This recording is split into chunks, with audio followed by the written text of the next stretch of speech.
Hey, Johnny here, JT Physiotherapy. So this is just a topic that we've been chatting a lot about recently, and it's something we work a lot with in our RunWell clinics and the running analysis and teaching people how to maintain a good stable core position.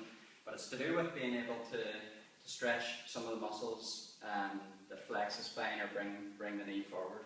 Okay, so you have two main muscles. One attaches onto the knee. Okay, and the other one attaches onto the mid-thigh, and it's the one that attaches onto the mid-thigh that we're going to be talking about now. So this is called your psoas, okay, and it's coming from T12, okay, the bottom vertebrae in the thoracic spine, and L1 to 5, okay, so it's merging from all this tissue here at the front, and then attaches onto the thigh. So when you're running and you're in that toe-off position, so a nice straight leg through there, and extending back through the hip, this muscle has to be able to stretch, and it needs enough length that it's able to get you back into these good positions here without you having to arch your back and pull that spine forward. Okay? So we're going to get Rachel to demonstrate here.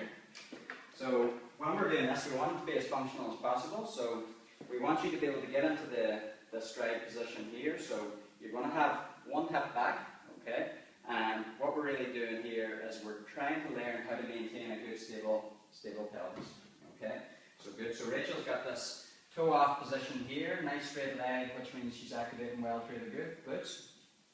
Okay, and this tissue that we talked about coming from the front of the spine here and attaching onto the leg needs to be able to stretch enough that she's able to get into this good position without having to arch her lower back. If she's arching her lower back, that means she's putting the vertebrae under a little bit of pressure. And it's really, really common in runners that tend to have low back pain.